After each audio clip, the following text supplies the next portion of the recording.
You speak to most people about the moral history of Britain, a lot of people will say that there was a time where we were influenced by the church and by the Bible, and that this informed our moral views, but then we evolved quite naturally and self-determinedly into a more secularized society. It sounds plausible, but is in fact pure propaganda.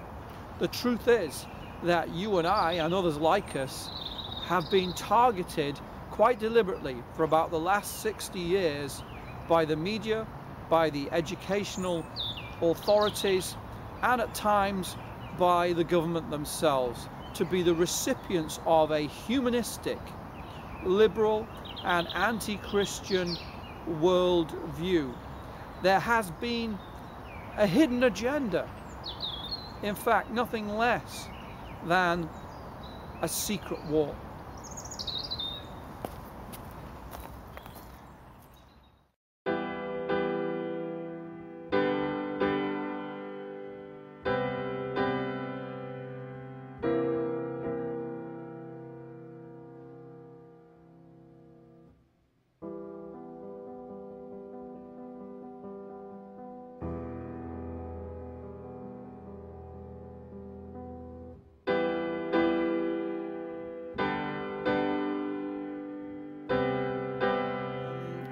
So, is there such a thing as good and evil? Yeah. You think there is? Yeah. Could you give me an example of something that you would consider to be good and something that you would consider to be evil? Like being kind is good. Uh-huh. I suppose murder is evil. Murder would be evil, Yeah. yeah. Why do you think it would be wrong to commit murder? It's just you can't take another person's life. Okay, I yeah. suppose the same goes for animals as well. Uh-huh. And why? Can I ask why you think that that's wrong? It just is. Dr. William Lane Craig said, "Traditionally, moral values have been based in God, who is the highest good. But if God does not exist, what is the basis of moral values? In particular, why think that human beings have moral worth?"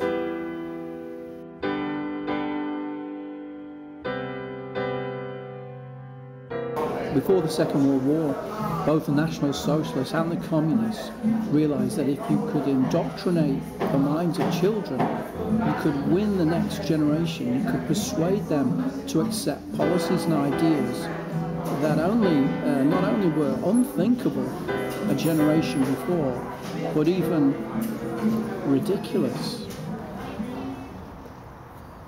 One of the ways in which radicals hoped to separate children from traditional beliefs was through the school system, and particularly through the redefining and refocusing and almost rewriting of history.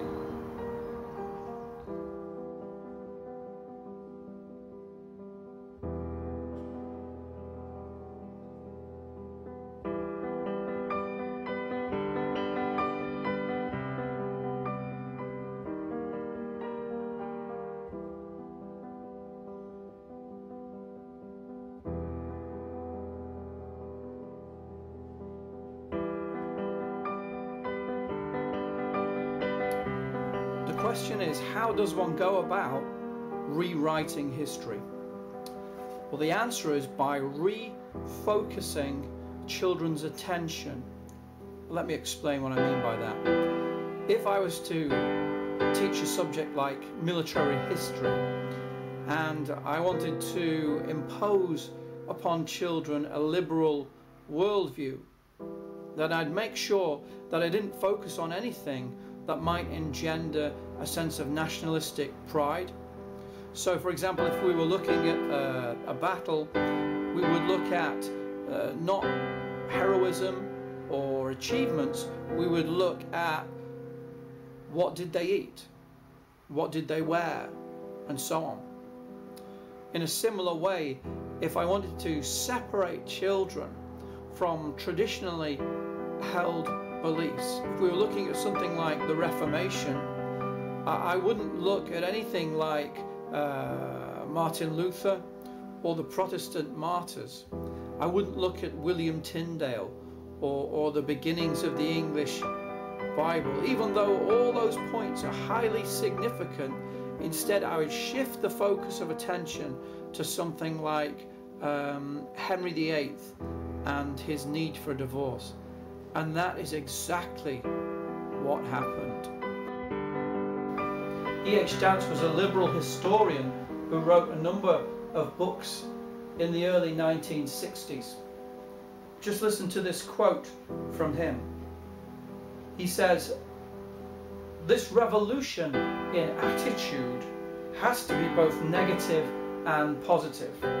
Negative in the shape of a ruthless rejection of all the old history which has become less important than the new, and positive in the shape of a determined adoption of the new history which has become more important than the old. It needs to be really revolutionary." New history, anyone? Sounds vaguely Orwellian, doesn't it? But E.H. Dance's voice was not the voice of one crying in the wilderness. There were others who shared his vision, and by about 1974 that vision was starting to become a reality. Part of the problem was not just getting the children to accept it, it was getting the teachers to accept it.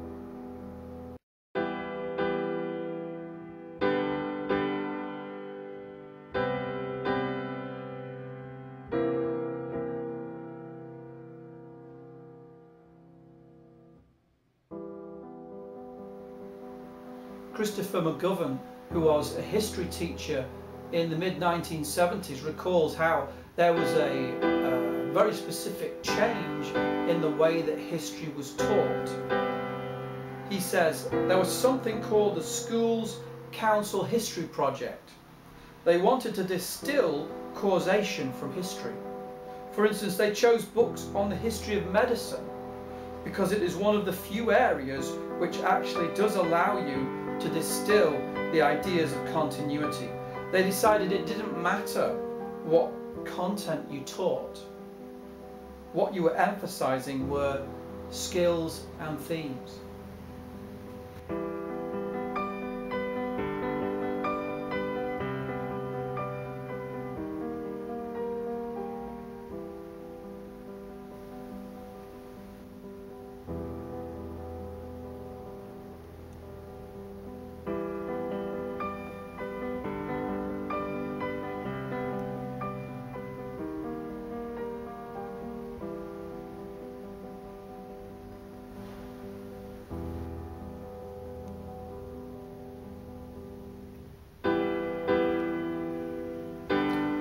Controversial for a moment.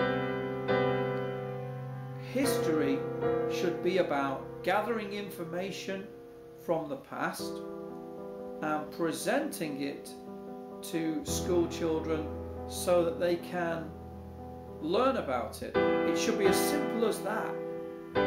Approaching history with some other kind of agenda, whether it is political or ideological, is bound to end in disaster, because your approach to history is no longer objective. You're coming with a preconceived agenda. Let's take something, for example, like Black History Month. You may say, well, what's wrong with black people having good role models, people who can inspire them in their lives? Well, the answer, of course, is nothing at all.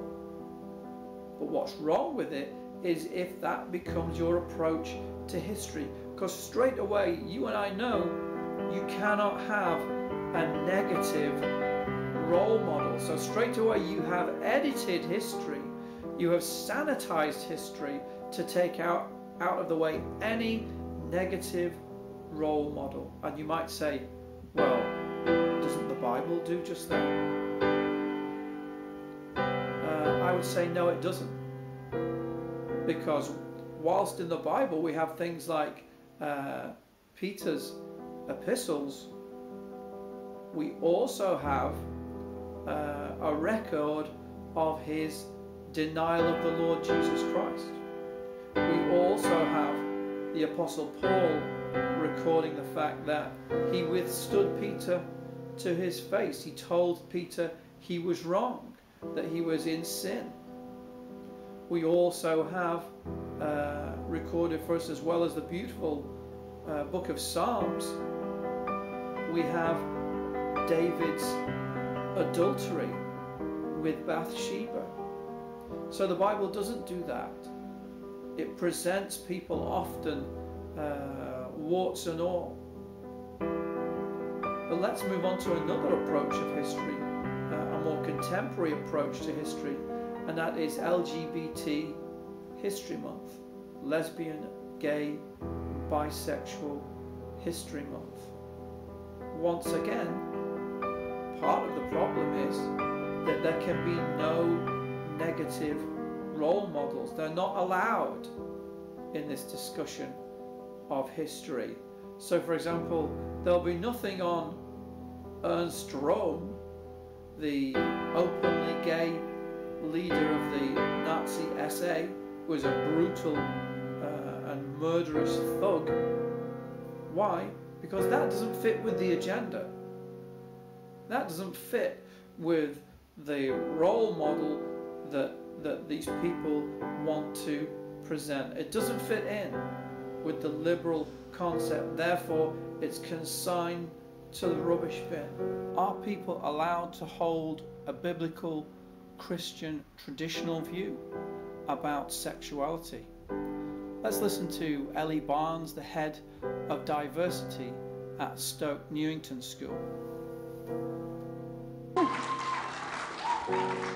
Now, as we do know, it is only ignorance that causes homophobia. Now, once educated, attitudes do change, we know that, but we're not just changing the attitudes of the students, are we? No, we're changing the attitudes of the parents and the staff.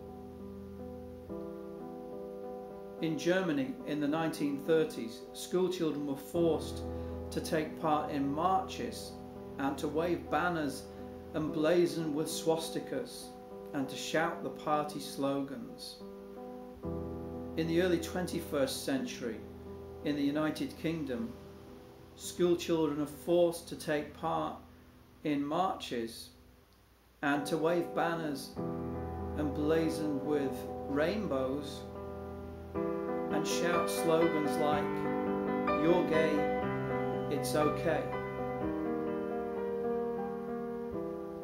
What if you don't think it's okay?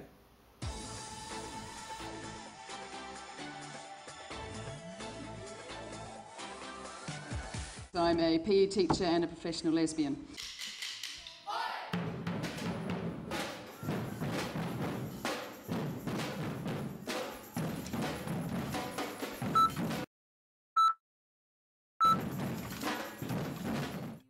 We made posters and banners about LGBT for the parade. My goodness, the students were so excited, it was so loud in there. And we went out in groups of 15 into the park with our banners, chanting and drumming.